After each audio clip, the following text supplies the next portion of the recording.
Crime and Punishment by Fyodor Dostoyevsky, translated by Constance Garnett, 1861 to 1946.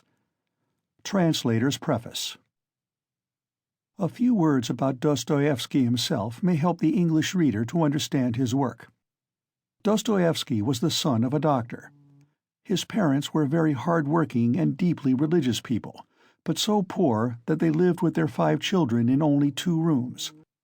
The father and mother spent their evenings in reading aloud to their children, generally from books of a serious character. Though always sickly and delicate, Dostoyevsky came out third in the final examination of the Petersburg School of Engineering. There he had already begun his first work, Poor Folk. This story was published by the poet Nekrasov in his review, and was received with acclamations. The shy, unknown youth found himself instantly something of a celebrity. A brilliant and successful career seemed to open before him, but these hopes were soon dashed. In 1849 he was arrested. Though neither by temperament nor conviction a revolutionist, Dostoevsky was one of a little group of young men who met together to read Fourier and Proudhon. He was accused of taking part in conversations against the censorship, of reading a letter from Byelinsky to Gogol, and of knowing of the intention to set up a printing press. Under Nicholas I, that stern and just man, as Maurice Baring calls him, this was enough, and he was condemned to death. After 8 months' imprisonment, he was, with 21 others, taken out to the Semyonovsky Square to be shot. Writing to his brother Mikhail, Dostoevsky says, "They snapped words over our heads, and they made us put on the white shirts worn by persons condemned to death. Thereupon we were bound in threes to stakes, to suffer execution.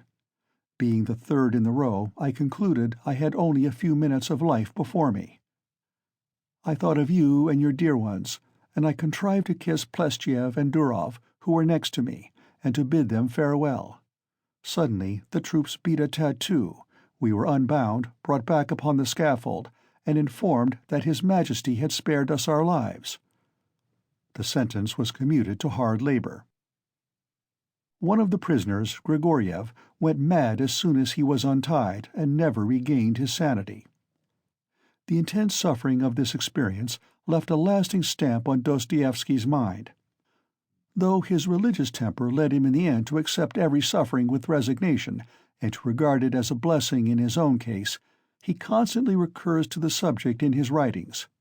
He describes the awful agony of the condemned man, and insists on the cruelty of inflicting such torture.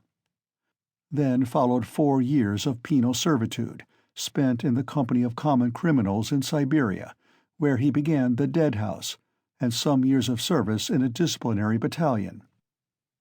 He had shown signs of some obscure nervous disease before his arrest, and this now developed into violent attacks of epilepsy, from which he suffered for the rest of his life. The fits occurred 3 or 4 times a year, and were more frequent in periods of great strain. In 1859 he was allowed to return to Russia. He started a journal, Vremya, which was forbidden by the censorship through a misunderstanding.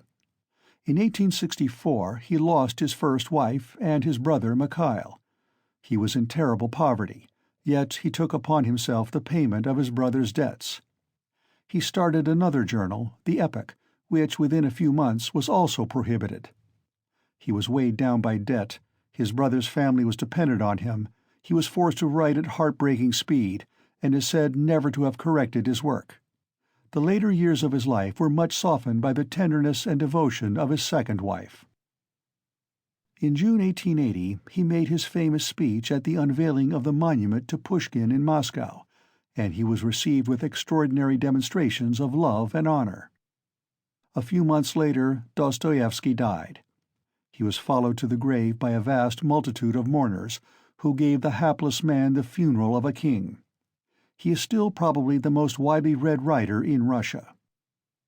In the words of a Russian critic, who seeks to explain the feeling inspired by Dostoevsky, "He was one of ourselves, a man of our blood and our bone, but one who has suffered, and has seen so much more deeply than we have. His insight impresses us as wisdom.